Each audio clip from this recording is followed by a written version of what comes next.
إن الحمد لله نحمده ونستعينه ونستغفره ونعوذ بالله من شرور أنفسنا ومن سيئات أعمالنا من يهده الله فلا مضل له ومن يضلل فلا هادي له وأشهد أن لا إله إلا الله وحده لا شريك له وأشهد أن محمدا عبده ورسوله أما بعد فإن أصدق الكلام كلام الله وخير الهدي هدي محمد صلى الله عليه وسلم وشر الأمور محدثاتها وكل محدثة بدعة وكل بدعة ضلالة وكل ضلالة في النار.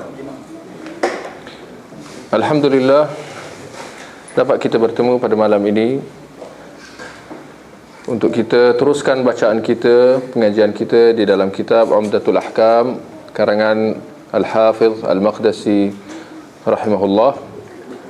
Dan pada malam ini kita akan bacakan sebuah hadis di dalam bab yang baru, ya.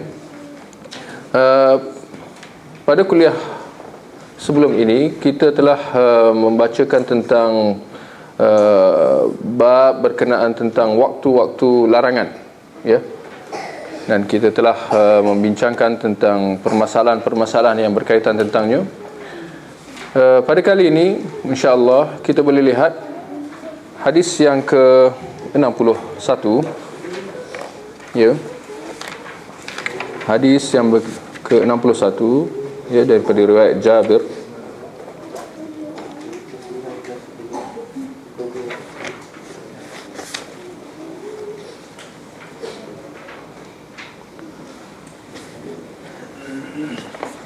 Baik,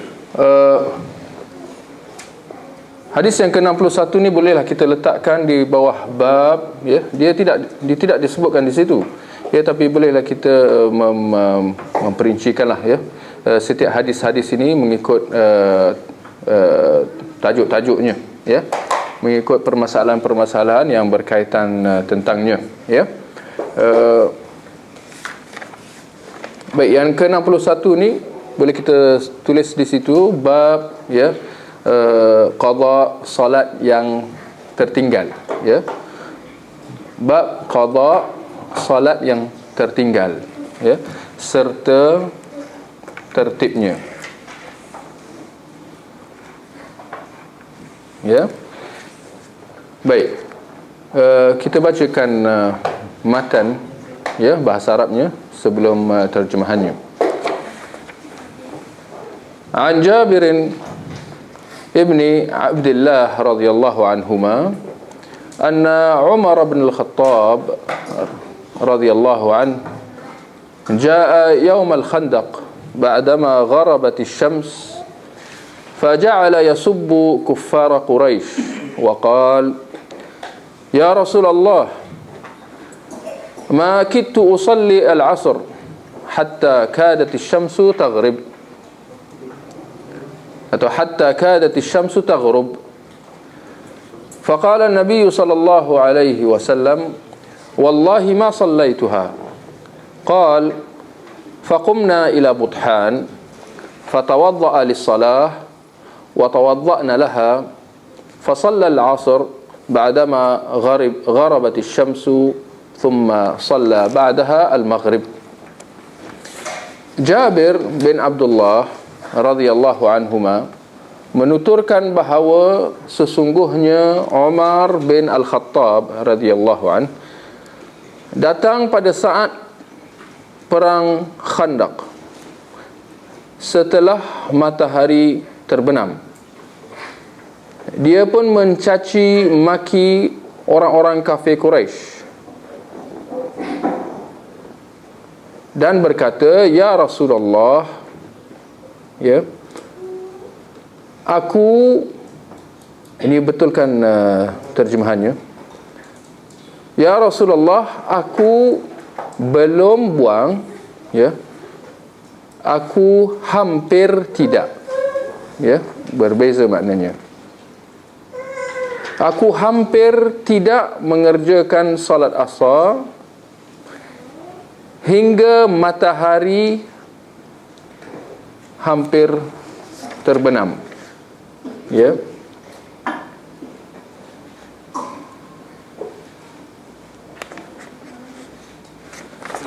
Ya.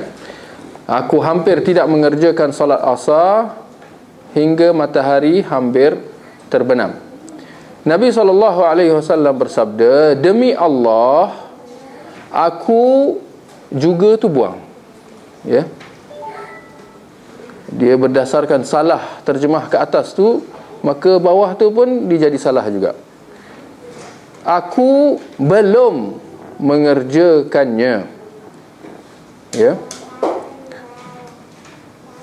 Jabir mengatakan, kami lantas beranjak menuju Buthan. Ya, sebuah nama sebuah wadi. Wadi apa? Apa? Telaga? Wadi. Lembah. Barakallahu fiik. Sebuah lembah di Madinah. Ya. Nabi lalu berwudu untuk salat dan kami juga berwudu untuknya. Yang ini untuk salat lah. Ya, saya cuma seboleh-boleh saya nak mengikut lafaz perkataan bahasa Arabnya, matan bahasa Arabnya. Untuknya. Baginda lantas mengerjakan salat asar pada saat matahari telah tenggelam. Setelah itu baginda mengerjakan salat maghrib. Ya. Baik, kita lihat Jabir bin Abdullah radhiyallahu anhuma menceritakan tentang satu peristiwa yang berlaku di Madinah, iaitu pada saat peperangan Khandaq ataupun peperangan Ahzab, yang mana umat Islam diserang oleh orang-orang kafir Quraisy yang dibantu oleh kabilah-kabilah di sekitar Mekah, ya, yang mana jumlah mereka mencapai hampir 10,000 orang. Mereka bertolak pergi ke Madinah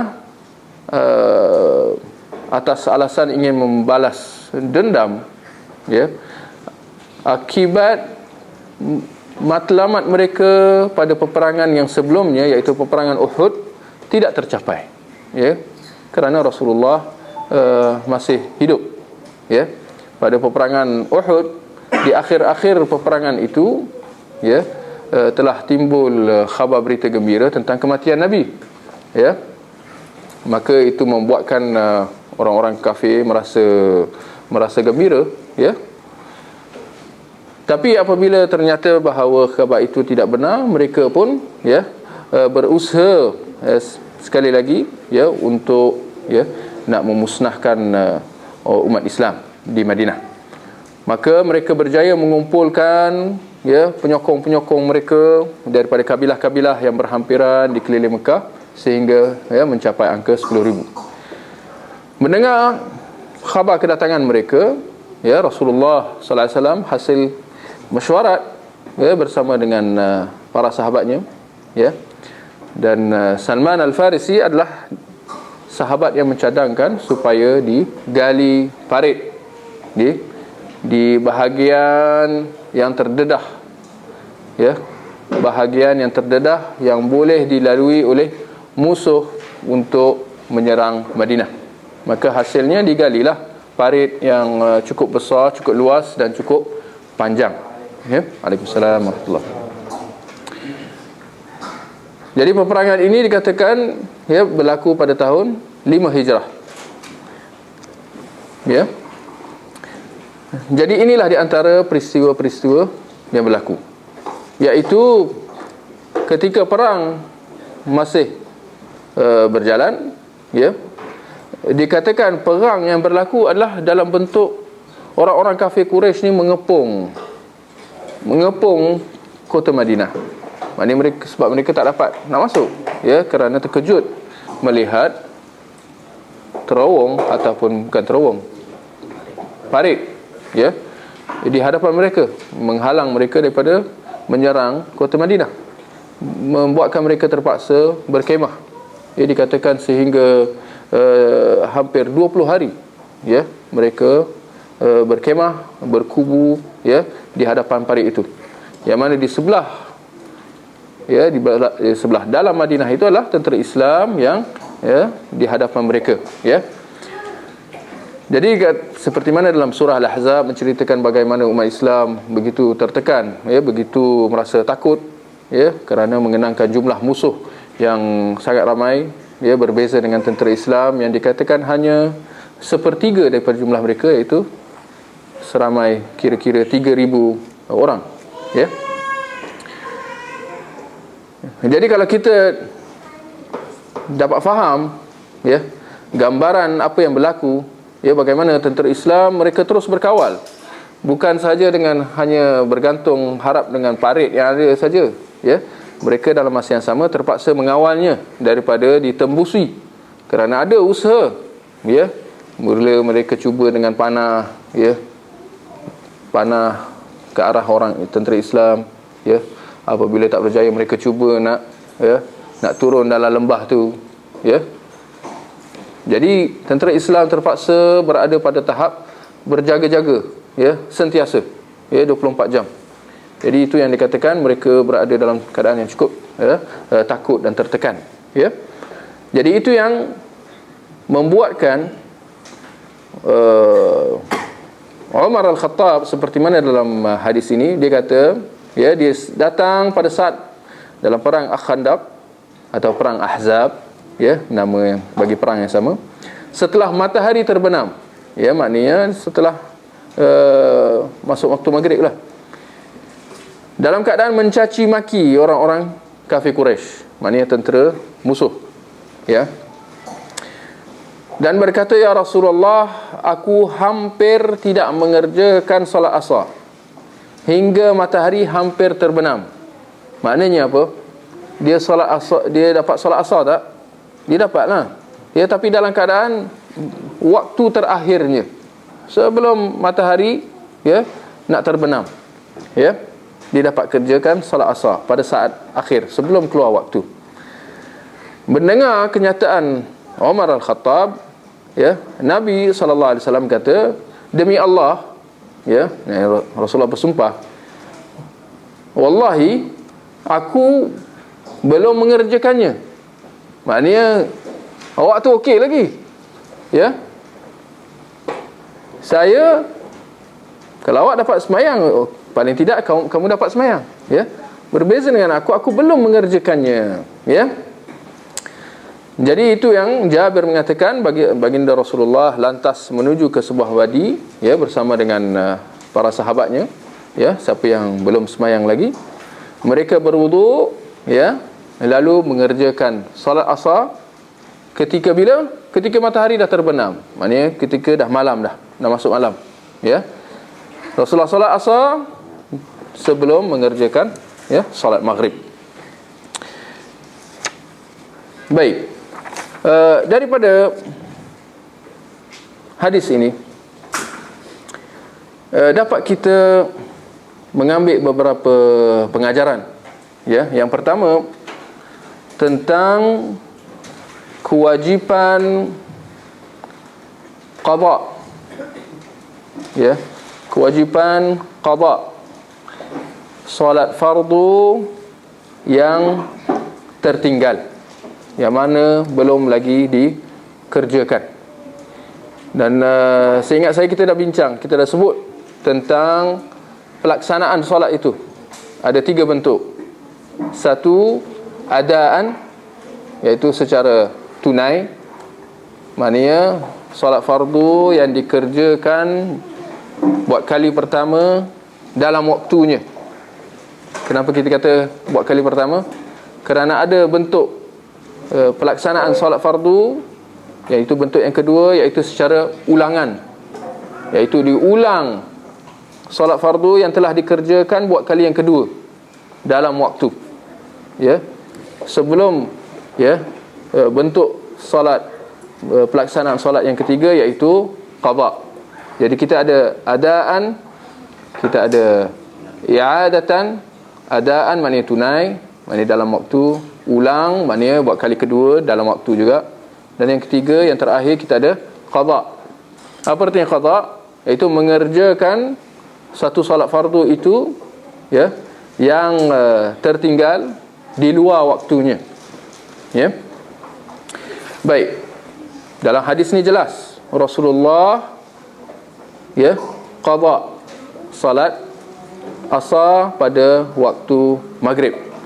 Cuma kita dah bincang juga sebelum ni tentang sama ada nak digunakan istilah qada ataupun istilah ada.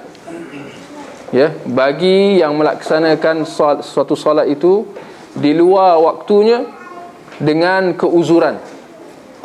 Ya.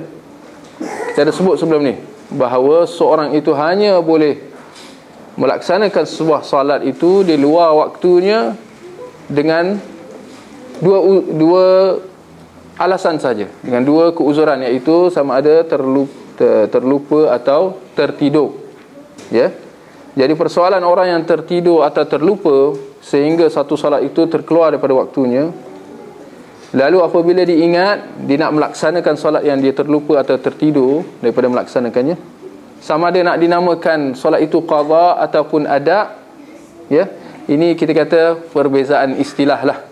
Ya, sama ada itu ada atau sama itu qada. Ya, walaupun ya kita memilih bahawa istilah yang lebih tepat adalah ada, kerana orang itu dia berkeuzuran, ya, dan dia sehingga terkeluar waktunya, tidak melaksanakan solat itu sehingga terkeluar daripada waktunya bukan dengan sengaja, ya, sebaliknya kerana satu keuzuran yang syar'i yang diterima. Maknanya dia melaksanakan solat itu, ya, apabila dia teringat atau terjaga daripada tidur, adakah dia dianggap berdosa? Ya, tidak, sebab kerana dia berkeuzuran.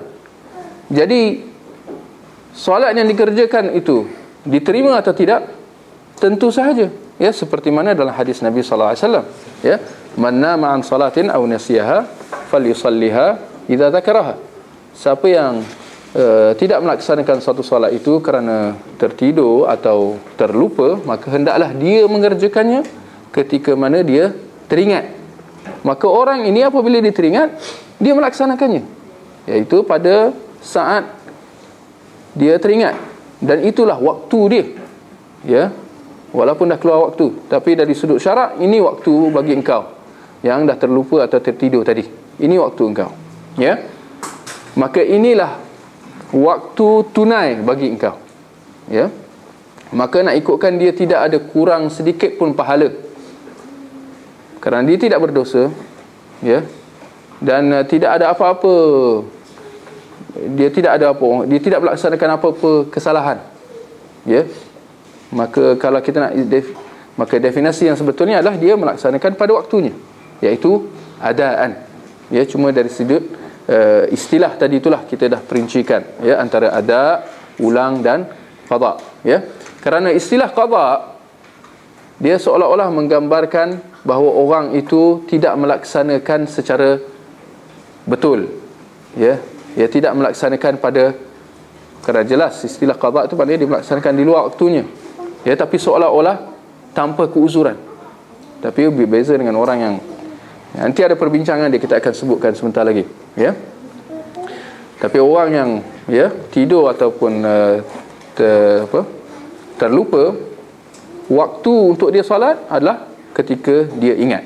Itu waktu dia yang ditetapkan oleh syarak, ya. Baik. Pengajaran yang kedua, ya, daripada hadis ini adalah zahirnya Rasulullah sallallahu alaihi wasallam melewatkan solat asar sehingga terkeluar waktunya bukan kerana terlupa, ya. Zahir kalau kita tengok kisah ni lah, ya, zahirnya bukan kerana terlupa, ya. Bahkan ia adalah suatu yang disengajakan, tapi disengajakan bukan tanpa sebab, ya, bersebab, kerana orang kata apa, tersibuk tersibuk dengan musuh, ya, kerana dalam keadaan perang, ya, tersibuk, ya, dengan urusan perang, ya, sehingga waktu solat asar tu terkeluar. Walau bagaimanapun, ya, hakikatnya seperti mana yang disimpulkan oleh seorang ulama yang bernama Al-Qadhi Iyad yang wafat pada tahun 544 Hijrah, dan pendapatnya ini disokong, ya, oleh Imam Ibn Hajar, ya, di dalam kitabnya Fathul Bari, ya, syarah Sahih Bukhari. Imam Ibn Hajar yang datang kemudian, yang wafat pada tahun 852 Hijrah. Mereka mengatakan bahawa kalau kita lihat hadis ini, ya, seperti mana dalam dua hadis yang sebelum ini yang kita telah bacakan juga, ya, yang mana dalam kisah yang sama juga, dalam kisah peristiwa peperangan Khandaq ni, iaitu hadis yang ke-54, 55, ya, siapa yang nak tengok nantilah, ya. Peristiwa ini, ya, Imam Al-Qadhi Iyad dan juga Ibn Hajar mereka simpulkan bahawa peristiwa ini berlaku sebelum, ya, sebelum pensyariatan solat perang ataupun solat khauf, ya, sebelum pensyariatan solat perang atau solat khauf, ya. Kerana ada pun setelah turunnya pensyariatan solat khauf, solat perang, ya, umat Islam telah diperintahkan untuk menjaga pelaksanaan solat fardu dalam waktunya, ya.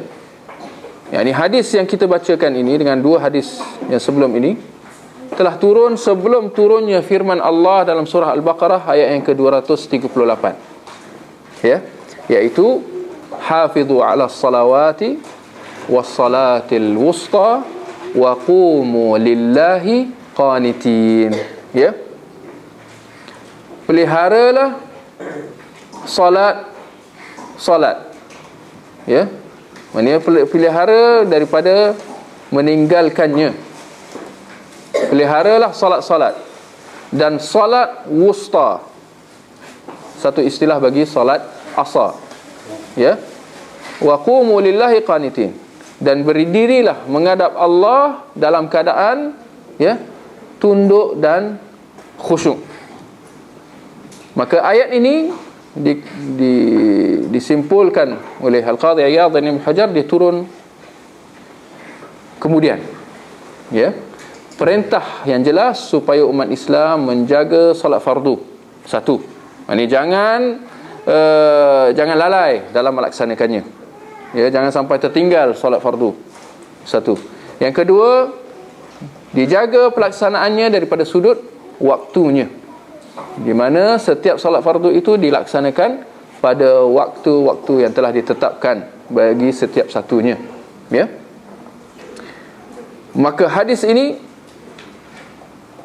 atau peristiwa ini sebelum turunnya, ya, perintah pelaksanaan solat khauf seperti mana dalam ayat yang berikutnya dalam surah Al-Baqarah ayat yang ke-239, ya, di mana Allah Subhanahu wa taala berfirman, fa in khiftum farijalan aw rukbana fa idza amintum fadhkurullaha kama 'allamakum ma lam takunu ta'lamun, ya.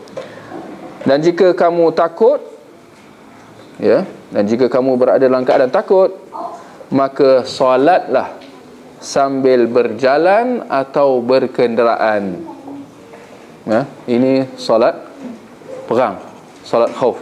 Maka solatlah dalam keadaan berjalan atau berkenderaan.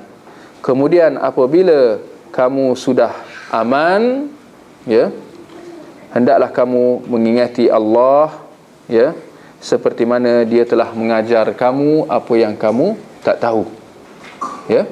Jadi solat perang datang kemudian, ya, di mana dibolehkan datangnya perintah supaya umat Islam yang berada dalam keadaan ketakutan, ya, dalam keadaan perang, sama ada dalam keadaan perang itu sendiri di medan pertempuran ataupun dalam keadaan mengejar musuh, ataupun dalam keadaan dikejar musuh, kalau dah masuk waktu, diperintah supaya melaksanakan solat itu seadanya, ya, dalam keadaan masing-masing, ya. Kalau mana tentera yang sedang berjalan, dilaksanakan dalam keadaan berjalan. Ini mungkin kita tak pernah buat lagi lah, ya, ataupun tak pernah nampak lagi lah, ya. Ataupun dalam keadaan berkenderaan mana? Kalau dulu dalam keadaan berkuda, ya, ataupun dalam keadaan naik unta, ya, atau dalam keadaan naik himar, bagal, ya. Solat dalam keadaan berkenderaan, ya. Itu kalau dalam keadaan perang sedang berjalan. Ataupun seperti mana dalam keadaan solat khauf, kalau sekiranya bukan di medan perang, tapi di medan perang, tapi perang belum lagi berjalan, ataupun dah berjalan tapi waktu, ya, rehat. Dia ada waktu rehat. Dia dalam perang dulu ada waktu rehat. Kalau ada perang, ya, kalau masih belum, tak ada siapa-siapa kalah, akan undur, ya, kembalikan kekuatan balik. Ataupun kalau masuk waktu malam, dia akan berhenti juga. Dan dulu, ya, keadaan gelap gelita, ya, macam nak perang kan, silat hari bulan terpenggal kawan pula, kan. Jadi mereka akan kembali ke kubu masing-masing. Tapi itulah, bila kembali ke kubu, musuh pula di hadapan, ya, ini dalam keadaan ketakutan. Tak ada balik-balik happy-happy, tak ada. Musuh bila-bila masa boleh serang hendak.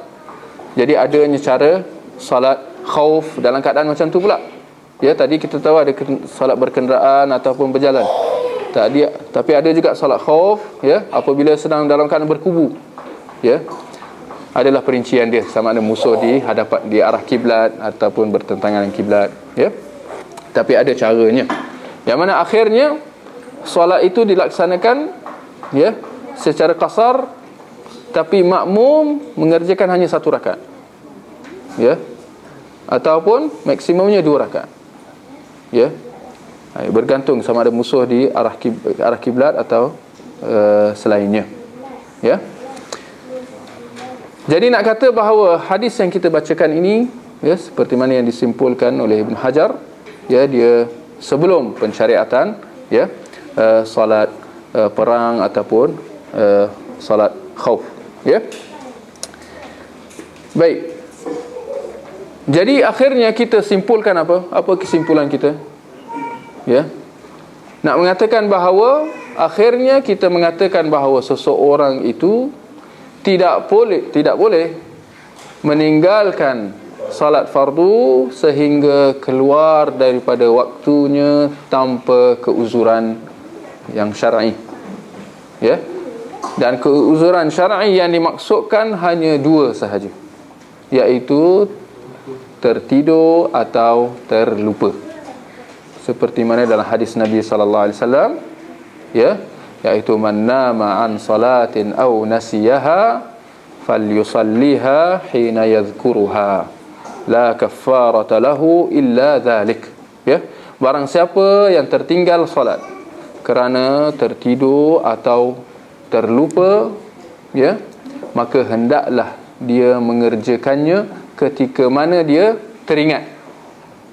Tidak ada bayaran kafarah, ya, baginya kecuali itu, ya, bayaran kafarah, ya. Dikena bayar dam tak? Dikena bayar fidyah tak? Ya, dikena bayar kafarah tak? Jawapannya tidak ada, kecuali dengan dia melaksanakannya ketika mana dia teringat. Itu je yang wajib baginya, bagi orang yang tertidur atau terlupa, ya. Maka kita kata selain daripada tidur ataupun terlupa, ya, tidak ada alasan yang lain, ya. Seorang itu kalau dia tertinggal solat tanpa 2 alasan ini, dia tidak boleh mengulanginya, atau dengan kita gunakan istilah, dia tidak boleh mengqadanya, ya. Ini ada perbincangan, dan hakikatnya pendapat ini kalau kita lihat, pendapat yang menyalahi pendapat jumhur majoriti mazhab 4. Ni nak kena tahu. Pendapat yang kita sebutkan tadi, bahawa seseorang itu tidak boleh qada kecuali dengan dua uzur tadi, iaitu tertidur atau terlupa. Pendapat ini menyalahi pendapat jumhur, pendapat majoriti mazhab 4, Hanafi, Maliki, Syafi'i dan juga Hanbali. Bagi mereka majoriti mazhab 4, mereka berpendapat ada qada. Itu yang tadi kita ada sebut tadi tentang perbincangan. Orang yang tertidur atau terlupa, bila dia melaksanakan solat tu, dia nak solat itu tunai ke qada. Ini perbezaan istilah lah, ya. Bagi pendapat jumhur, mereka melihat itu qada, ya. Bahkan orang yang nak qada, tak semestinya dia hanya tertidur atau terlupa, ya. Tapi kita nak kata pendapat, hakikatnya pendapat yang kita sebutkan tadi tentang hanya ada dua keuzuran bagi seorang itu terlepas waktu solat, ya. Pendapat ini adalah pendapat Imam Ibn Hazm Al-Zahiri. Jangan terkejut pula. Adanya, kita ada sebut banyak sebelum ni, kita ada sebut tentang adanya mazhab Al-Zahiri, yang di antara ulama tersohornya adalah Imam Ibn Hazm, yang telah mengarang sebuah kitab yang dianggap cukup bermanfaat, tinggi nilainya, iaitu kitab Al-Muhalla. Imam Ibn Hazm ni, walaupun secara prinsipnya dia ada pendapat-pendapat dia yang menyimpang, kerana dia menolak kaedah qiyas. Bagi dia, di dalam Islam, di dalam hukum syarak, tak ada qiyas. Satu pendapat yang cukup ekstrim. Tetapi secara umumnya, ketokohan dia, keilmuan dia diiktiraf oleh para ulama. Kenapa dia menolak qiyas? Ada juga alasan, bukannya dia main hentam je, dia main sembrono, tak. Kerana bagi dia setiap hukum itu perlu ada nas. Dan bila kata nas, maknanya kena ada nas daripada Quran, hadis, full stop. Qiyas sepertinya, qiyas maknanya satu hukum yang diistimbab, yang dihasilkan berdasarkan ijtihad. Ijtihad maknanya apa? Akal. Dan Ibn Hajar menolak campur tangan akal di dalam urusan syarak yang bersumber kepada wahyu. Dia kata, mana boleh masukkan akal dalam wahyu? Wahyu maksum, akal tak tentu. Mana boleh kita sandarkan satu hukum syarak kepada satu sumber yang tak tentu benar atau tidak? Nampak dia punya hujah tu kuat juga. Tapi walau bagaimanapun, ulama menyimpulkan bahawa ini satu pendapat yang melampau, ya. Baik, kenapa kita memilih pendapat Imam Ibn Hazm di dalam masalah ini? Dan pendapat Ibn Hazm ini hakikatnya disokong oleh para ulama kita pada zaman ini, seperti, ya, Syekh Al-Albani dan juga Syekh Muhammad bin Salih Al-Uthaymin rahimahumullah, dan ulama-ulama besar kita yang lain pada zaman ini. Mereka memilih pendapat ini, mereka mentarjihkan, ya, pendapat Imam Ibn Hazm ini. Kenapa? Yang pertamanya berdasarkan ayat surah Al-Baqarah tadi yang kita dah baca, ya, iaitu bahawa perintah supaya kita menjaga salat, hafizu 'alas salat, ya. Dan juga firman Allah, innas salata kanat 'alal mu'minin kitaban mawquta, ya. Ini juga, ya, perintah Allah dalam surah An-Nisa ayat yang ke-103. Sesungguhnya salat itu, ya, telah ditetapkan waktunya ke atas orang-orang yang beriman, ya. Dan juga kerana kita melihat orang yang kalau dia salat di luar waktunya, kalau kita amati, kita akan dapati bahawa dia telah melaksanakan ibadah itu dengan cara yang bertentangan dengan syarak. Kerana kalau di antara, kalau kita tengok ibadah, ya, setengah ibadah tu telah ditetapkan waktunya. Antaranya adalah solat fardu. Setiap solat itu telah ditetapkan waktunya. Tapi datang seorang ini, dia solat di luar waktunya. Apa artinya? Dia telah melaksanakannya dengan cara yang bertentangan dengan syarak. Dengan istilah lain, dia telah mengadakan satu ibadah yang baru. Kan? Bayangkan, seorang tu di solat zuhur pada waktu asar. Sekati dia. Solat asar pada waktu maghrib. Kan? Maghrib pada hari berikutnya misalnya. Ni solat apa ni? Dia kata ni maghrib. Dia kata ni qadha. Dengan sengaja. Ya. Bukan dengan dua keuzuran yang tadi. Terlupa atau tertidur atau terlupa tu lain cerita. Tapi dengan sengaja atau dengan keuzuran yang lain yang tidak boleh diterima. Ya. Jelas dia telah mengadakan satu ibadah yang baru. Sedangkan Rasulullah sallallahu alaihi wasallam dalam hadis yang sahih riwayat Muslim mengatakan bahawa man ahdatha fi amrina hadha ma laysa min fa huwa rad. Barang siapa yang mengada-adakan suatu ibadah yang baru dalam agama ini, maka hasilnya dia adalah tertolak. Solat maghrib siang hari atas alasan qadha, boleh. Ini jelas dia telah menukar waktunya. Seperti mana kalau orang tu bulan puasa ni aku sibuklah, tak boleh puasa. Tak apa. Saya qadha, saya kerjakan puasa Ramadan pada bulan Muharram ke Rabiul Awal. Ataupun ibadah haji. Kalau nak pergi ibadah haji bulan Zulhijjah, harga hotel, penginapan, penerbangan melambung naik. Saya ni tak adalah berduit sangat. Tak apa.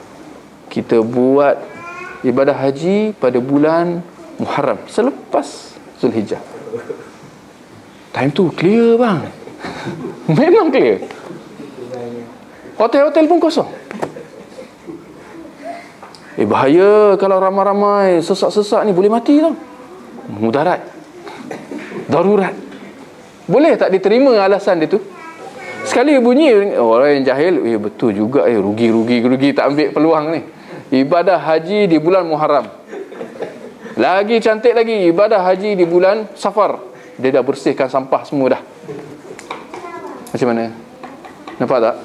Jawapan ni macam mana? Boleh ke tak boleh? Ya. Nampak tak? Ini adalah ibadah-ibadah yang telah ditetapkan waktunya. Maka seorang itu tidak boleh sewenang-wenangnya melaksanakannya di luar waktunya. Maka kita kata begitulah solat fardu. Kalau kita tak boleh terima puasa Ramadan, hendaklah dilaksanakan pada bulan Ramadan. Ibadah haji perlu dilaksanakan pada hari-hari haji.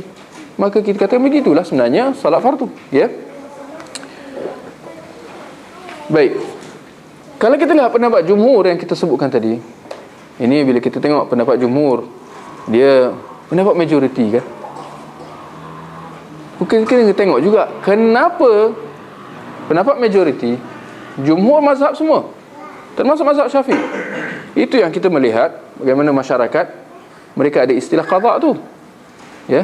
Kerana di dalam mazhab, majoriti mazhab, mereka mengatakan bahawa seseorang itu kalau dia tak melaksanakan satu salat tu sehingga keluar daripada waktunya, dia perlu melaksanakannya. Dia tetap perlu melaksanakannya walaupun di luar waktunya. Nampak? Mereka kata apa? Perlu, wajib. Dia tetap wajib melaksanakannya walaupun di luar waktunya. Tapi dia melaksanakannya dalam keadaan qadha. Itu datang istilah qadha. Melaksanakan satu solat fardu itu di luar waktunya. Bagi mereka, tak kira apa juga alasan, tak kira apa juga sebab seorang itu sehingga terlepas waktu solat, dia wajib melaksanakannya.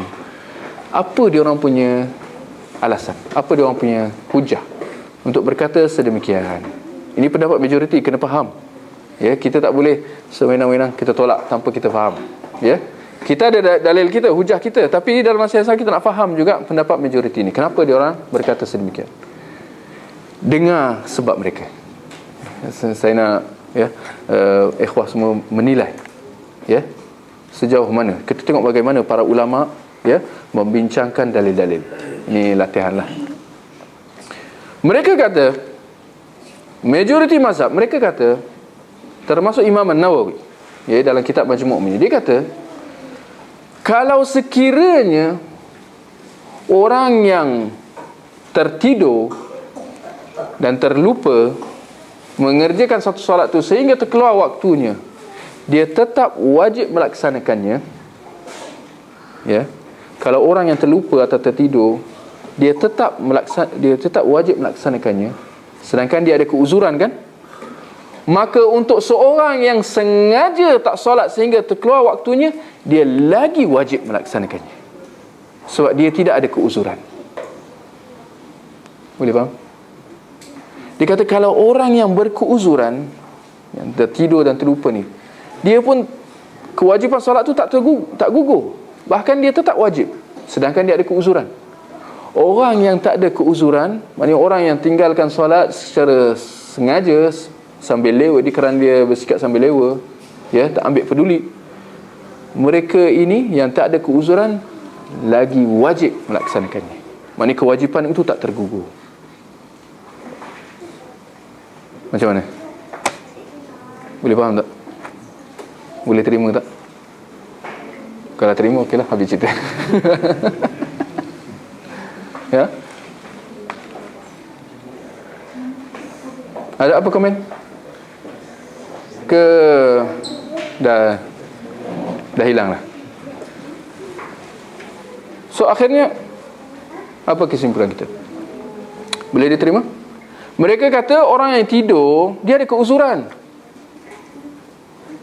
tapi kita melihat syarak tetap menyuruh orang yang tertidur atau terlupa ni, kewajipan solat tetap dia kena solat, tetap perlu dilaksanakan, sedangkan dia ada keuzuran. Bagaimana orang yang malas ni, orang yang sambil lewa ni, yang sengaja solat, yang sengaja tidur dan sengaja bangun lepas matahari dah terbit, ya, mereka ini lagi wajib qada, kerana dia tak ada alasan. Kalau orang yang ada alasan pun wajib, engkau yang tak ada alasan ni, yang malas ni, yang sambil lewa, kau lagi wajib. Boleh faham? Boleh terima tak? Daripada satu sudut, pendapat mereka seolah-olah kuat, ya. Tetapi kalau kita lihat, kenapa jumhur mereka mengambil pendapat sebegitu? Ini kerana bagi mereka, mereka mengutamakan solat itu, kewajipannya serta kepentingannya, sehingga ke tahap mereka kata solat fardu ni dia kewajipannya tidak boleh sewenang-wenangnya digugurkan, walaupun kalau dah terkeluar waktu pun. Kita tak boleh sewenang-wenangnya kata kat seorang itu, oh kau dah terkeluar waktu, kau tak payah salat. Kerana mereka memberi kepentingan kepada kewajipan salat tu. Kadang seperti mana yang kita sedia maklum, salat fardu ni adalah kewajipannya sangat tinggi, ya, sangat penting. Bahkan dia adalah antara benda yang paling pertama yang akan disoal akhirat kelak, kan? Jadi untuk kita nak sewenang-wenangnya menggugurkan kewajipan solat itu ke atas seorang itu yang terlepas waktu solat, ya, tidak boleh dengan mudah kita berkata begitu, ya. Tapi kita nak kata, ini jawapan kita. Kita melihat jumhur, apabila dia tetap mewajibkan solat itu walaupun ke atas orang yang malas sehingga terkeluar waktu solat, mereka melihat daripada sudut kewajipan solat itu. Dalam masa yang sama, mereka melihat bahawa perbuatan kita menggugurkan kewajipan solat ke atas orang yang terlepas waktu solat ni, seolah-olah kita memberikan dia satu kemudahan, seolah-olah kita memberikan dia satu rukhsah, kelonggaran. Oh, kau dah terlepas solat, kau tak payah solat, Kalau terlepas waktu, kau tak payah solat. Seolah-olah mereka melihat seolah-olah kita memberikan mereka golongan ini satu kelonggaran. Kerana itu mereka kata, kenapa kau bagi dia kelonggaran orang yang sengaja, tapi kau tak bagi kelonggaran kepada orang yang tak sengaja, seperti yang tertidur dan terlupa tadi? Kenapa kau tak? Sepatutnya orang yang tertidur atau terlupa ni, dia lebih patut kita bagi kelonggaran. Oh, kau tak apa, kau dah tertidur, tak apa, tak payah laksanakan.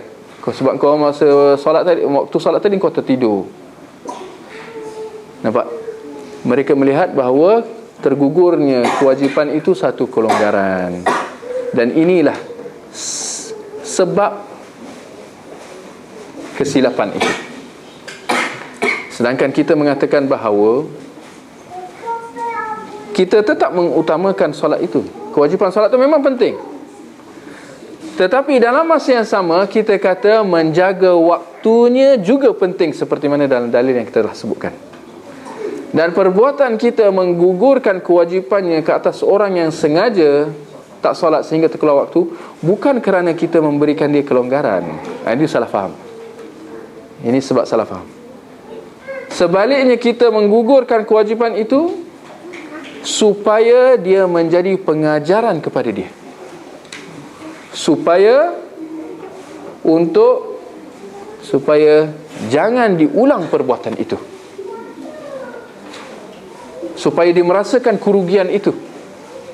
Berbeza dengan kalau ada konsep qada, dia akan berlaku seperti mana yang kita lihat pada hari ini. Orang-orang sambil lewa dalam melaksanakan solat, tinggalkan solat sehingga terkeluar waktunya, ataupun hari-hari tidur, ya, bangun apabila matahari dah terbit. Mereka melakukan perbuatan ini secara berterusan kerana adanya konsep tak apa, aku boleh qada, kan? Nampak? Ini kita kata ini natijah buruk yang terhasil daripada pendapat jumhur tadi, ya. Sedangkan kalau kita kata kepada dia, kalau kau sengaja keluar sehingga tak solat sehingga terkeluar waktu, kau tak boleh solat lagi. Itu akan menjadi pengajaran buat dia. Itu akan menjadi satu bentuk amaran supaya dia, ya, tidak mengulang perbuatan itu, ya.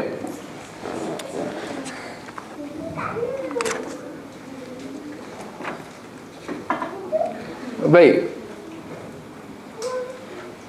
Juga Ustaz, yang rajih maksudnya yang tiada qada. Tiada qada dalam solat. Ya, yang rajih yang kalau kita lihat dalam masalah ini adalah seperti mana pendapat Ibn Hazm, ya, bahawasanya tidak ada istilah qada, melaksanakan suatu solat fardu itu di luar waktunya tanpa keuzuran terlupa atau tertidur. Tidak ada istilah qada tanpa keuzuran tertidur atau terlupa, ya. Tapi jumhur berbeza dengan pendapat jumhur, ya. Baik, juga faedah daripada hadis yang ke-61 ini, ya, dapat kita simpulkan bahawa sekiranya seseorang itu terlepas sebuah solat fardu, ya, tak kira sama ada kita nak memilih pendapat jumhur ataupun kita nak memilih pendapat Ibn Hazm, ya, walaupun kita melihat pendapat Ibn Hazm adalah yang rajih. Seorang yang ingin melaksanakan, ya, satu solat yang dia terlepas sehingga terkeluar daripada waktunya, hendaklah dia melaksanakannya mengikut turutan dia, ya. Maka kalau dia terlepas solat asar sehingga masuk waktu maghrib, hendaklah dia melaksanakan solat asar terlebih dahulu sebelum solat maghrib, ya. Kalau dia terlepas solat isyak sehingga masuk waktu subuh, maka kita kata pada waktu subuh itu dia perlu melaksanakan solat isyak terlebih dahulu sebelum waktu subuh, dan begitulah seterusnya, ya. Ini berdasarkan jelas daripada perbuatan Rasulullah sallallahu alaihi wasallam, seperti mana dalam hadis yang ke-61 ni, di mana Rasulullah melaksanakan solat asar dulu sebelum, ya, solat maghrib, ya. Juga berdasarkan hakikat dalam ibadah ataupun dalam pelaksanaan solat jamak, ya, yang dilaksanakan oleh Rasulullah. Kita menghimpunkan antara dua solat dan dilaksanakan pada waktu salah satunya. Sama ada jamak. Kalau jamak takdim, jelaslah, iaitu solat yang kedua dilakukan pada solat pada waktu yang pertama. Itu tak apalah. Tapi dapat kita lihat pada jamak takhir, iaitu solat yang pertama dilaksanakan pada waktu solat yang kedua. Kalau zuhur dan asar dilakukan secara jamak takhir, iaitu dilaksanakan pada waktu asar. Kita melihat bahawa sunnahnya apa? Dimulakan dengan solat zuhur dulu, baru solat asar. Atau maghrib dan isyak dilakukan pada waktu isyak. Kita lihat, kita kata sunnahnya apa? Dilakukan maghrib dulu, ya, baru isyak. Maka kita kata begitulah dalam keadaan sekiranya seseorang itu terlepas satu solat fardu, ya, apabila dia nak melaksanakannya pada waktu yang kedua, ya, hendaklah dia meraihkan, ya, tertibnya. Cuma dalam hal ini ada beberapa pengecualian, ya, seperti mana yang disebutkan oleh Syekh Ibn Uthaymin, ya, rahimahullah.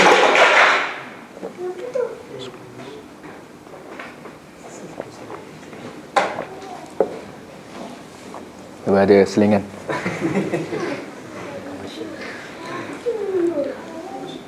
Ada beberapa pengecualian. Nak mengatakan bahawa pelaksanaan tertib susunan tertib solat itu dikecualikan, ya, dilakukan tanpa tertib. Maknanya didahulukan waktu solat yang kedua, baru yang pertama. Kita kata yang pertama, kalau sekiranya orang itu terlupa. Ini dua kali terlupa lah. Dua kali terlupa macam mana? Solat yang pertama dia terlupa, sehingga terkeluar masuk waktu solat kedua. Dan bila dia nak laksanakan, dia terlupa sekali lagi. Cuma terlupa kali kedua ni adalah dia terlupa macam mana? Dia terlupa susunan dia. Contoh dalam asar dan maghrib, dia terlupa solat asar, dia tak buat. Bila masuk waktu maghrib baru dia teringat. Tapi bila dia nak laksanakannya, dia terlupa sekali lagi. Dia terbuat maghrib dulu. Itu kata terlupa dua kali. Dia terlupa solat asar tu, maka dia solat maghrib. Bila dah selesai maghrib baru teringat, asar tak buat lagi, ya. Dia kata tak apa, engkau terlupa. Ini kaedah syarak, ya. Seperti mana dalam firman Allah dalam surah Al-Baqarah, ya, ayat yang ke-286. Rabbana la tu'akhidna in nasina aw akhtana. Ya Allah, ya Tuhan kami, janganlah engkau anggap kami salah sekiranya kami terlupa atau tersilap. Ada yang perasan ke? Terlupa, dia betul ke sebutan? Ya, kalau kita lihat daripada sudut syarak, ya, lupa tu dah memang tak payah nak ya, boleh faham? Jadi kita kata, kalau nak tepat lah, kita kata, ya, ya Allah, ya Tuhan kami, jangan engkau anggap kami salah sekiranya kami lupa atau tersalah atau tersilap, ya. Sebab ini bahasa Melayu kita kan, nak macam mana, ya. Dia kata terlupa, ya, dia double lah, ya. Jadi yang pertama dalam keadaan dia terlupa, ya, atau lupa. Yang keduanya, sekiranya waktu solat yang kedua sudah hampir habis. Waktu solat yang kedua hampir habis, hampir tamat. Bagaimana? Dia lupa solat asar sehingga masuk waktu maghrib. Waktu maghrib tu juga dia lewat nak mengerjakannya sehingga ke akhirnya. Tapi nak kata dia hanya teringat tentang solat asar itu di hujung waktu maghrib. Yang waktu maghrib pun dia tak buat lagi. Dia jatuh di timpa tangga lah. Maka di sini persoalan, mana dia nak dahulukan? Adakah dia masih lagi ikut tertib, ataupun adakah dia nak meraihkan solat maghrib yang hampir habis waktunya? Di sini sebenarnya ada pendapat lah di kalangan para ulama. Ada para ulama kata dia tetap perlu meraihkan tertibnya. Maknanya dia kena solat asar dulu. Ya. Walaupun apabila kalau dilaksanakan solat asar tu, waktu maghrib akan terlepas pula. Ya. Maknanya dia kena solat asar dulu baru maghrib. Walaupun waktu maghrib apabila dilaksanakan dah masuk waktu isyak. Ini pendapat yang pertama lah. Ada pendapat yang kedua kata tak. Dia dalam keadaan ini terkecuali. Ya, dia perlu mendahulukan solat waktu. Iaitu dalam contoh kita maghrib. Kenapa? Dia ada alasan pula. Ini para ulama apabila mereka memberi pendapat, ya, nak menunjukkan kefakihan mereka. Mereka kata, termasuklah Syekh Ibn Utsaimin, dia mentarjihkan pendapat ni. Dia kata kerana kalau engkau salat asar dulu, ya, dalam contoh kita lah, kalau engkau dahulukan salat yang pertama, iaitu dalam contoh kita asar, akhirnya dia akan membuatkan kedua-dua salat yang kau nak laksanakan tu di luar waktunya. Akhirnya salat asar dah memang di luar waktu, di waktu maghrib. Tapi maghrib yang kau nak kerjakan selepas itu terlepas waktunya, dalam waktu isyak pula. Jadi daripada engkau jatuh ditimpa tangga, lepas tu tergolek, lebih baik engkau jatuh ditimpa tangga je. Maknanya paling tidak solat asar tu saja di luar waktunya, iaitu dilaksanakan pada waktu isyak. Adapun maghrib dilaksanakan pada waktunya. Elok lagi lah. Ya, ini pendapat yang kedua lah, itu ijtihad. Maka akhirnya kita terpulang lah, ya, antara, kerana dalam masalah terperinci macam ni tidak ada nas yang jelas dalam syarak, ya. Itu keadaan yang kedua. Keadaan yang ketiga, yang terakhir, ya, adalah dalam keadaan, ya, sekiranya waktu yang kedua itu, ya, hanya boleh dilaksanakan dalam keadaan, ya, berjemaah. Contohnya adalah solat Jumaat, ya. Seorang itu dia terlupa atau tertidur solat subuh, sehinggalah masuk waktu solat Jumaat. Dan hanya ketika dah ikamat solat Jumaat tu, dia teringat dia subuh dia tak buat lagi.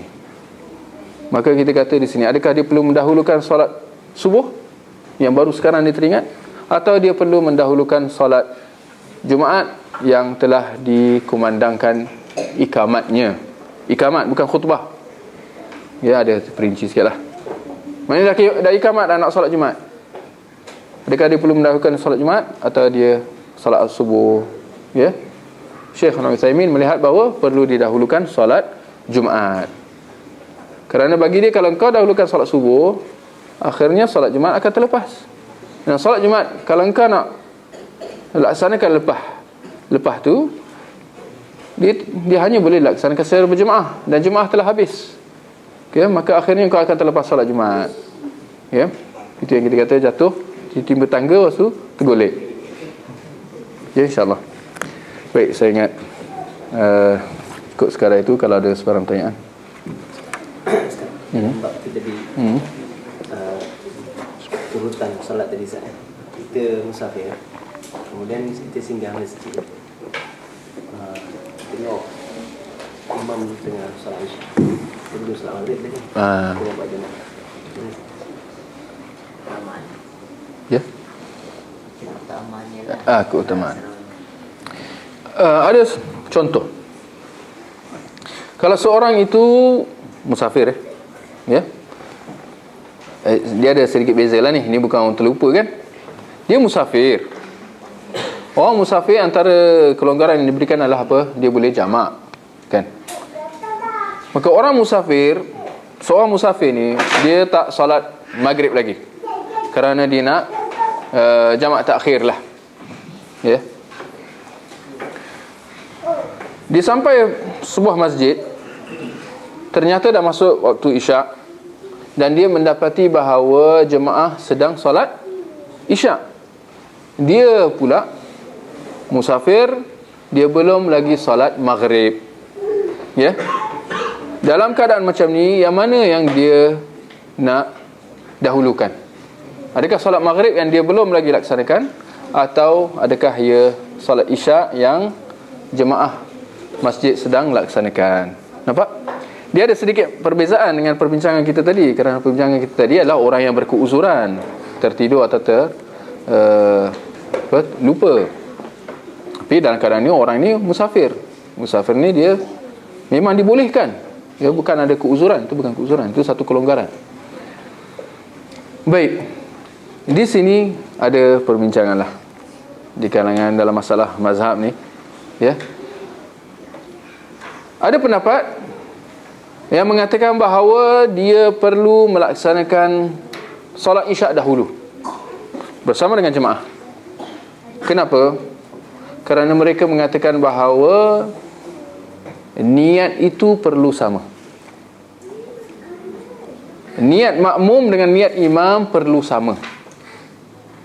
Tidak boleh imam niat satu salat, makmum pula niat satu salat. Imam jelas niatnya isyak. Makmum ini dia tidak, walaupun dia musafir, tapi dia tidak boleh niat solat maghrib. Kerana kalau dia solat maghrib sudah berbeza niat, dan ini tidak dibolehkan dalam solat jemaah mengikut pendapat yang pertama. Ya. Walaupun kalau kita lihat, kalau kita amati, kita akan mendapati bahawa ya, pendapat ini tidak berapa kuat. Hujah yang disebutkan, yang dinyatakan bahawa niat imam dan niat makmum kena sama, ya, ini tidak ada sandarannya. Ya. Sebaliknya, pendapat yang rajih dalam masalah ini adalah pendapat yang kedua, iaitu makmum perlu melaksanakan solat maghrib dahulu. Bagaimana? Dengan jemaah. Dengan jemaah yang sedang solat maghrib, yang sedang solat isyak. Perbezaan niat di situ tidak memberi apa juga kesan. Tidak ada masalah. Ya. Kerana kita kena ingat bahawa dalam solat berjemaah, apa yang perlu diutamakan adalah mengikut imam dalam pergerakan zahir sahaja. Itu yang kena sama. Bila imam berdiri, kita kena berdiri. Imam rukuk, kita kena rukuk. Kita kena mutaba'ah, kita kena ikut dalam pergerakan zahir. Adapun pergerakan niat, dia tidak perlu, dia tidak semestinya kena sama. Ya. Kerana banyak dalam keadaan kita akan mendapati bahawa walaupun dalam pendapat yang pertama, kita akan mendapati bahawa adanya perbezaan niat antara makmum dan imam dalam pendapat yang pertama. Contoh, berlaku tanpa kita sedar. Makmum masbuk, imam dalam keadaan rakaat yang kedua. Makmum yang masbuk, bila dia masuk solat, niat dia apa? Imam dalam rakaat kedua, dia baru masuk. Niat dia apa? Rakaat yang keberapa sekarang ni? Yang keempat? Tiga? Tak, rakaat yang pertama. Bukankah sudah ada perbezaan niat? Ini contoh. Contoh yang lain, solat hari raya. Ini kita nak balas, kita nak jawab balik hujah pendapat yang pertama, yang mengatakan bahawa niat antara imam dan makmum kena sama. Kita kata tak perlu sama. Berdasarkan pendapat kamu juga sebenarnya. Imam sedang solat, ini dalam solat hari raya. Ya. Apa hukum solat hari raya? Ada dua pendapat. Satu kata wajib, satu kata sunat muakkad. Imam memilih pendapat bahawa solat hari raya sunat muakkad, seperti mana pendapat mazhab Syafi'i. Datang makmum, dia kata hari raya solat hukumnya wajib. Buktinya adalah Rasulullah memerintahkan supaya perempuan pun dikeluarkan. Perempuan yang balik-balik pun kena keluarkan. Sedangkan perempuan tempatnya seafdalnya adalah solat, kalau nak solat seafdalnya kat mana? Kat rumah. Tapi bukti Rasulullah kata perempuan pun kena keluar datang solat hari raya, sedangkan afdal dia solat kat rumah. menunjukkan bahawa solat hari raya secara berjemaah lebih afdal ke atas wanita. Menunjukkan bahawa apa? Solat hari raya wajib. Baik, kita melihat kalau makmum tu kata ni wajib, yang imam kata sunat, bukankah sudah ada perbezaan niat? Nampak? Jadi ada banyak contoh. Maka akhirnya kita simpulkan bahawa ya, persamaan niat antara imam dan makmum bukan satu kemestian. Boleh? Ada kalanya kita melihat bahawa imam sudah batal solatnya,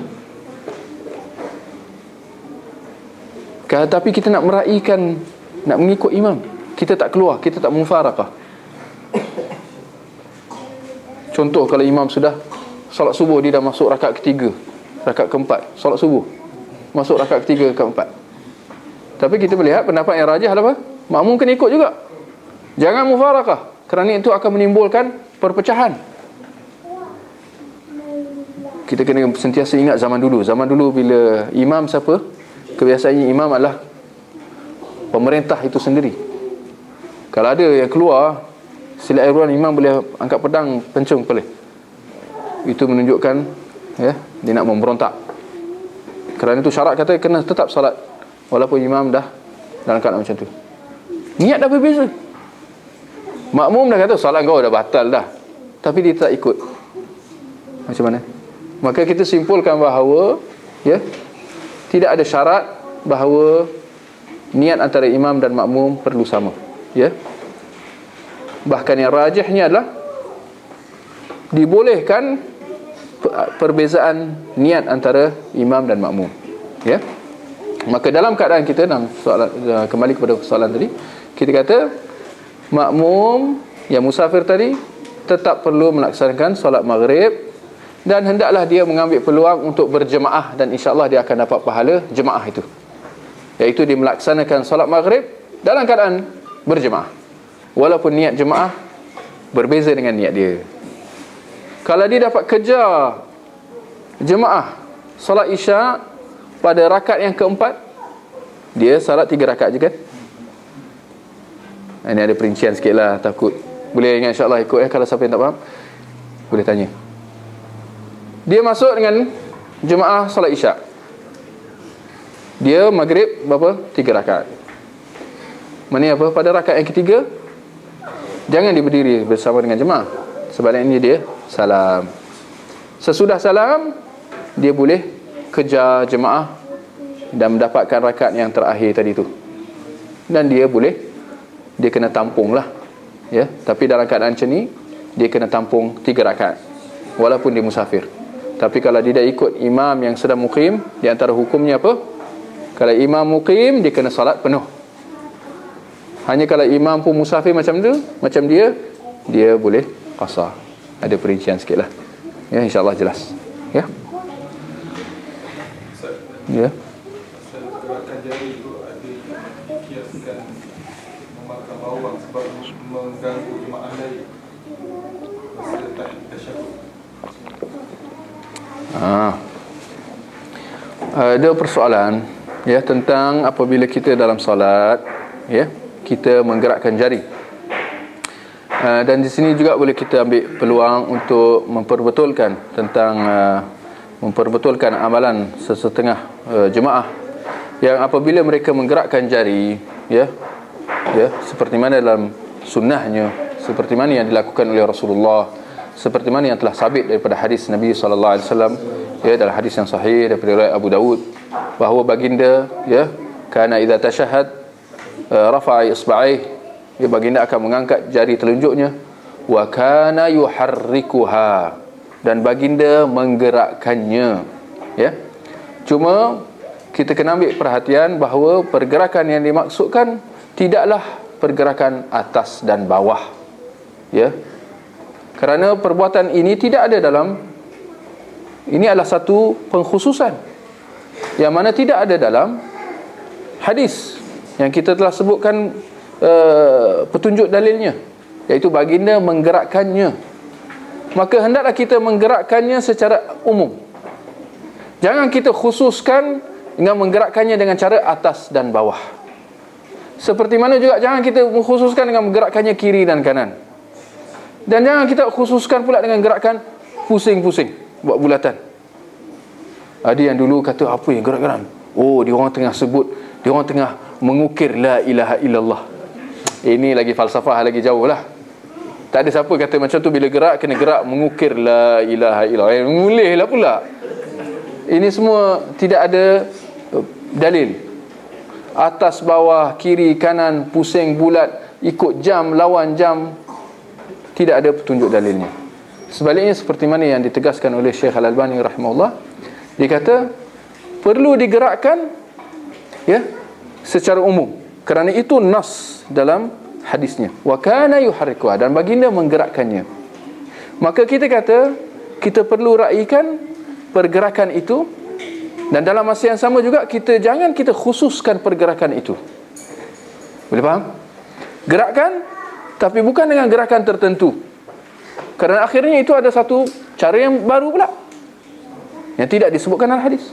Maka akhirnya Syekh Al-Albani rahimahullah ya mengatakan bahawa digerakkan dengan pergerakan setempat. Apa arti setempat? Maknanya pergerakan yang sederhana. Ya, pergerakan sederhana yang mana tidak akan mensyughulkan seseorang. Apa arti mensyughulkan? Tidak akan menyibukkan seseorang itu, mengganggu orang itu sendiri, orang yang tengah solat itu sendiri. Kita boleh bayangkan kalau orang tu tengah solat, tapi sambil dia solat dia tengah menggerakkan tangan dia. Agak-agak macam mana?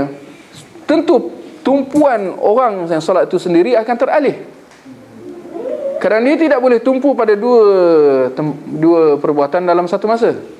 Maka akhirnya dia akan tertumpu pada pergerakan tangan itu. Bacaan dia itu dia tak akan dapat fokus. Maka perlu diraikan pergerakan itu, digerakkan secara setempat. Ya. Maka pergerakan perlahan setempat, kita kata begini. Ya. Pergerakan setempat. Ya. Supaya apa? Tidak terganggu tumpuan dia. Maka insya-Allah kalau saranan ini dilaksanakan ya bertepatan dengan lafaz umum hadis, tidak timbul isu mengganggu jemaah sebelah. Kerana kita kata kalau sudah mengganggu jemaah sebelah, percayalah orang tu sendiri terganggu, duduk gerak gerik. Kan? Orang yang sebelah pun 2 kali 5, bahkan lebih tu jahil murakkab lagi, tak tahu lagi. Jadi ni dah tak tahu dah, dia dah buat silap jugalah. Tapi orang sebelah pun tak tahu bahawa ni pun sebahagian daripada sunnah, tapi dengan cara yang salah, maka dia pun akan kritik. Ya. Tapi saya tertarik dengan soalan tadi, dia kata perlu dierakkan kerana dia mengganggu, seperti mana seorang itu disuruh supaya mengelakkan makan bawang ataupun bawang putih, kerana dia juga akan mengganggu. Saya tertarik dengan kias tu. Tertarik macam mana? Nak mengatakan bahawa ini kias batil. Dia mengkiaskan satu sebab yang syar'i, iaitu larangan mendatangi solat jemaah dalam keadaan dah makan bawang, untuk nak membatalkan satu sunnah. Ini sunnah, maka jangan dibatalkan dengan satu qiyas walaupun asalnya daripada sunnah, tapi sunnah digunakan untuk menolak sunnah. Ini satu cara yang batil lah. Ya, qiyas batil. Maka akhirnya kita kata tak, seorang itu tetap disuruh supaya melaksanakan sunnah. Ya, adapun apa yang dikatakan oleh masyarakat yang sinonim dengan kejahilan, itu tidak ada nilainya dalam syarak. Kalau masyarakat, apatah lagi masyarakat orang kafir, merasa terganggu dengan laungan azan, apakah kita nak kata oh laungan azan perlu diperlahankan? Itu bercanggah dengan tuntutan syarak, bahawa laungan azan perlu dikuatkan supaya orang dengar. Kalau diperlahankan, orang tak dengar. Kan? Macam-macam lagi, banyak contoh yang kita boleh beri. Ya. Maka kita kata akhirnya, ya, tuntutan syarak tetap perlu dilaksanakan dalam apa juga keadaan. Ya. Cuma kalau kita nak memilih cara hikmah, itu terpulanglah bergantung kepada kemampuan masing-masing. Kita melaksanakan sunnah dan masa yang sama kita laksanakan juga nasihat dan dakwah bagi yang berkemampuan. Ya. Tapi jangan sekali-kali kita mencari keredaan manusia dengan kita lupa mencari keredaan Allah Subhanahu Wa Taala. Ini masalah. Ya, kita terlalu sibuk, disibukkan dengan mencari keredaan manusia sehingga lupa meninggalkan sunnah. Ya. Jelas ini satu kaedah, satu cara yang bercanggah. Ya, keredaan Allah Subhanahu Wa Taala tetap perlu didahulukan dalam apa juga keadaan. Ya. Baik, kalau ada pertanyaan lain. Dia sengaja kerapan dia ni, dia selalu sengaja tinggal, lepas tu dia ada betul setiap hari dalam pandangan dia keluar daripada Islam kan, seperti mana orang yang tinggalkan solat. Ya, ada soalan tentang orang yang tinggalkan solat dan mengerjakannya di luar waktunya secara sengaja dan kerap. Ya, maka kita dah kata dia tidak ada qada bagi dia kerana dia sengaja. Tidak ada qada. Tapi persoalan yang seterusnya, adakah dia dianggap keluar daripada Islam? Ini pun kena ambil perhatian juga kerana adanya perbincangan di kalangan para ulama.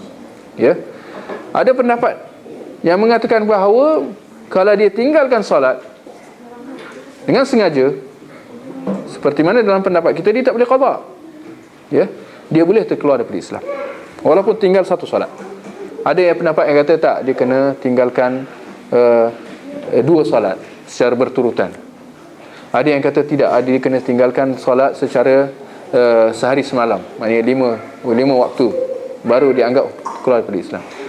Ada yang kata tidak, dia kena sifat dia memang tak solat, baru dia terkeluar daripada Islam. Ya, ada juga jenis yang solat nauzubillah sekali setahun, solat hari raya. Jadi ada ini dia bermanfaat bagi dia pendapat yang terakhir kita sebut tadi lah. Maknanya dia memang tak solat. Bagi orang yang solat sekali setahun ni, dia terselamatlah mengikut pendapat yang terakhir tadi. Ya, dia ni solat, dia solat. Dia tidak meninggalkan solat itu sama sekali. Yarhamkallah. Maknanya dia solat, dia tetap solat walaupun sekali setahun. Jadi kena lihat pendapat tu. Walau bagaimanapun kita simpulkan bahawa persoalan terkeluar daripada Islam ataupun tidak, ya, kita perlu berhati-hati. Ya, walau ini kesimpulan kita lah. Ya. Tapi insya-Allah kalau dia ada istilah qada, pendapat itu dibolehkan dalam pendapat jumhur. Ya, jumhur kata dia boleh qada. Maka itu paling tidaknya itu akan menyelamatkan dia daripada, ya, jatuh hukum kafir berdasarkan pendapat jumhur. Kerana jumhur kata dia boleh qada. Maka daripada sudut pendapat jumhur, dia tidak meninggalkan solat kerana dia telah qada. Ya. Kerana dalam istilah orang tinggalkan solat, maknanya dia tak qada pun. Tapi orang ni paling tidak dia qada berdasarkan pendapat jumhur. Maka insya-Allah kita kata itu menyelamatkan dia daripada jatuh ke dalam kekufuran. Ya, insya-Allah. Terdapat tak kelonggaran bagi makmum kiranya dia lewat beri salam, maknanya tidak terus mengikut imam, dengan alasan dia ingin mengamalkan sunnah untuk baca doa sebelum salam? Ini keliru juga. Seorang melewatkan salam, makmum dia melewatkan salam, imam dah salam, tapi dia lambatkan salam dia.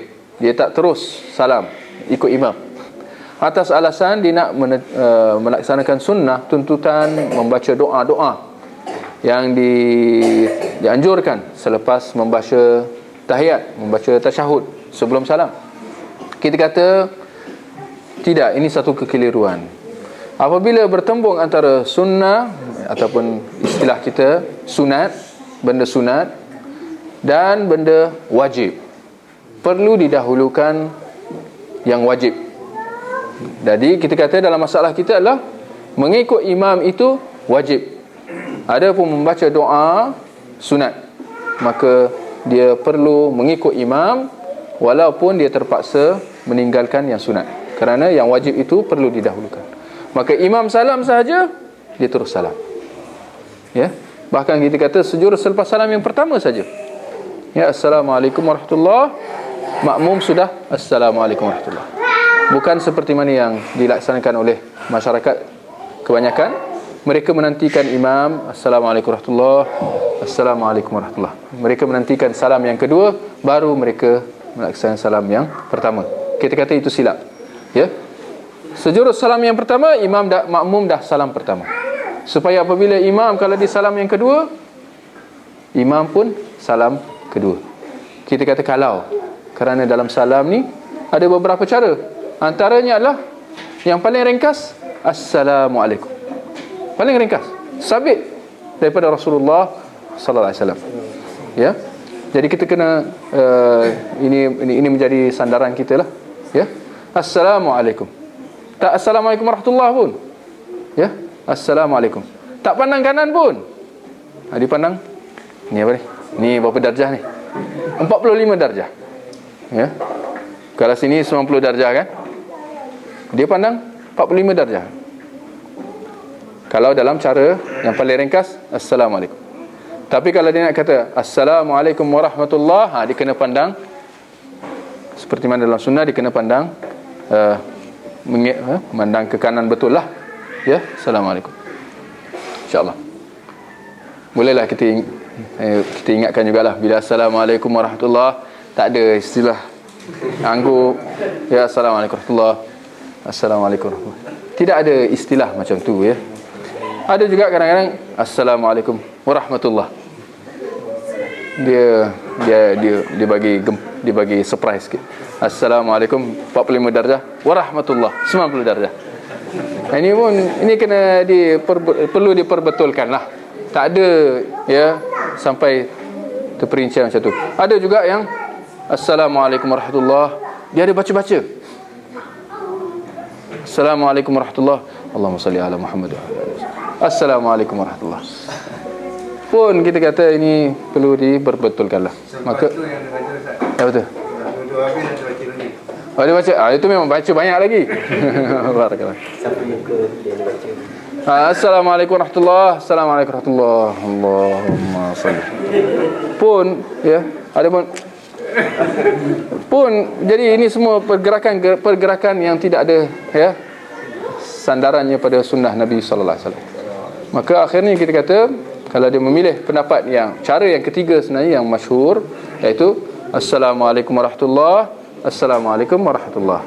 Ya, makmum pun apabila melihat imam Assalamualaikum warahmatullahi, dia pun dah Assalamualaikum warahmatullahi, Assalamualaikum warahmatullahi. Ya. Baik, insya-Allah.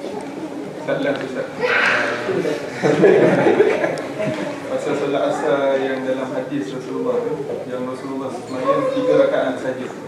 Lepas tu Rasulullah tanya sahabat belakang, ada yang mengatakan kalau kita bercakap dalam bahasa Melayu tu tak boleh, dah terputus, tak boleh sambung ke 1 rakaat, yang kena tambah satu. Kalau cakap bahasa Melayu macam mana? Tegur imam? Tak, kita tanya makmum berapa rakaat saya. Oh, imam tanya. Imam tanya.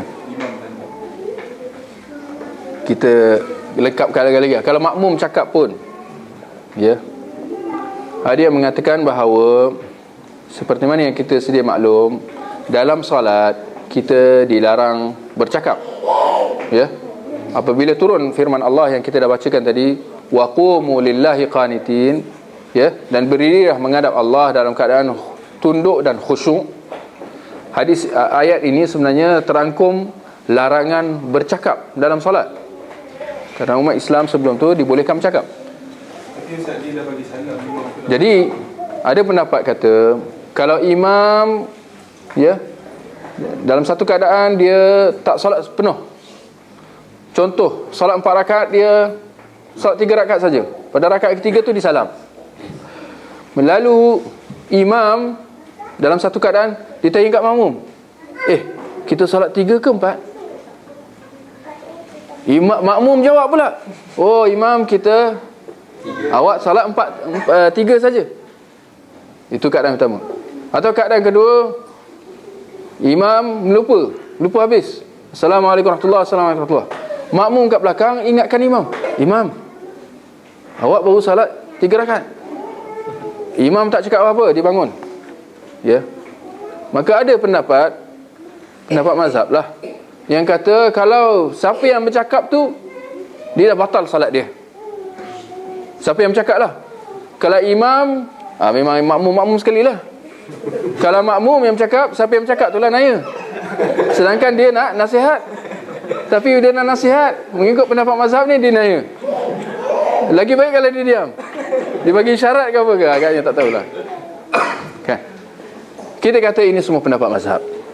Yang jelas, mengambil sikap melampau, ya, berpegang pada satu kaedah, walaupun asal kaedah tu betul, iaitu dalam solat kita dilarang bercakap. Tak boleh dalam solat, Assalamualaikum, apa khabar, macam sihat, dah makan. Ataupun kalau dulu masa zaman sahabat, sebelum ada larangan, mereka boleh tanya, kita rakaat ke berapa sekarang? Dia masbuk, rakaat apa? Dia pun kata, rakaat kedua. Okey. Ini dulu sahabat buat macam tu. Kita kata memang ini kaedahnya, tidak boleh bercakap dalam solat. Tetapi jangan sehingga kita bersikap melampau. Sedangkan telah sabit dalam hadis Dzul Yadain, di mana pada suatu ketika Rasulullah solat, satu solat yang 4 rakaat. Saya tak ingat solat apa, solat fardu yang 4 rakaat. Rasulullah salam pada rakaat yang kedua. Lalu Rasulullah pergi ke satu penjuru dalam masjid dan dia bersandar dalam keadaan seorang yang sedang syughul. Aku nak kata, dia dalam keadaan sedang memikirkan sesuatu. Sedangkan di belakang ada sahabat Abu Bakar, Umar yang solat bersama Rasulullah dengan sahabat yang lain. Tapi mereka semua siap. Datang seorang sahabat yang diberi gelaran Dzul Yadain kerana tangan dia panjang sikit. Dzul Yadain, iaitu yang mempunyai 2 tangan. Yang maksud dia tangan dia panjang sikit. Dikatakan, ya Rasulullah,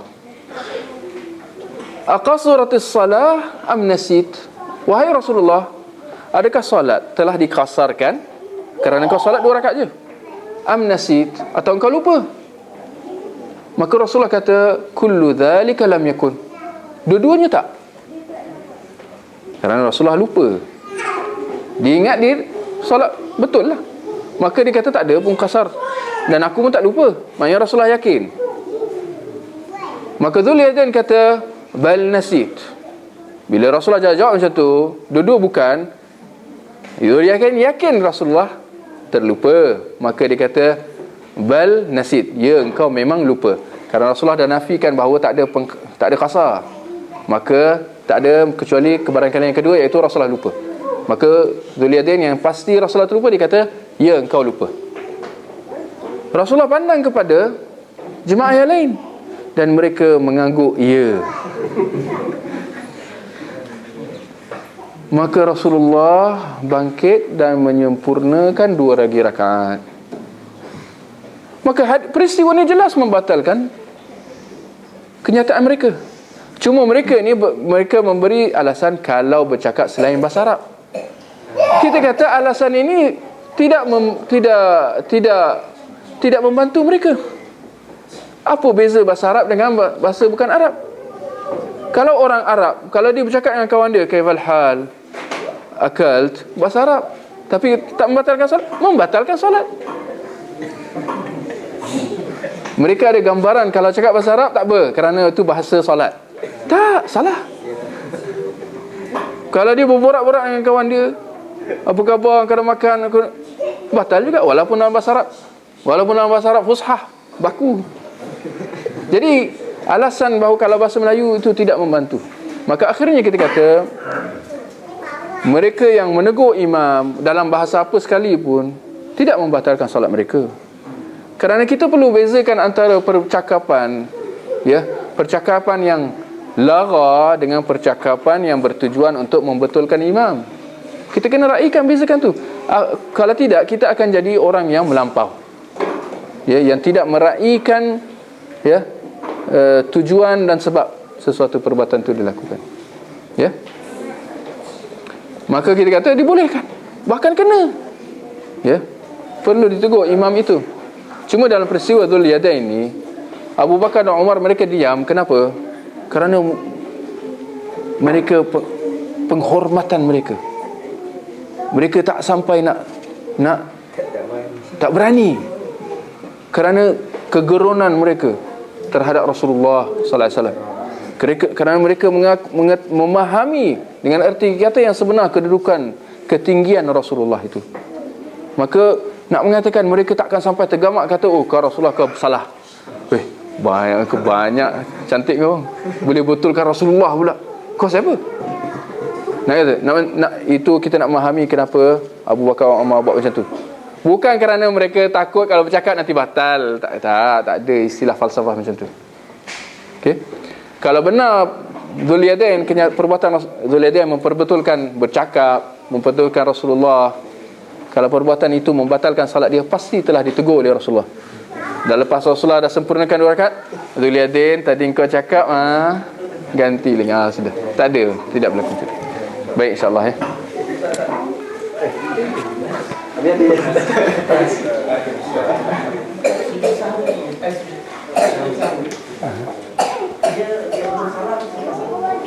Sujud sahwi sebelum salam atau sebelum salam? Ini jawapan ringkas lah, ya. Terpulang. Ada perselisihan. Ada yang kata sebelum salam, ada yang kata selepas salam, ada yang memperincikan dalam satu keadaan sebelum, ada yang dalam keadaan selepas. Tapi yang rajahnya yang disebutkan oleh Syekh Al-Albani rahimahullah, terpulang sebelum atau selepas dibolehkan dan tidak ada masalah, ya. Wallahu a'lam. Subhanakallahumma wa bihamdik, asyhadu an la ilaha illa anta, astaghfiruka wa atubu ilaik.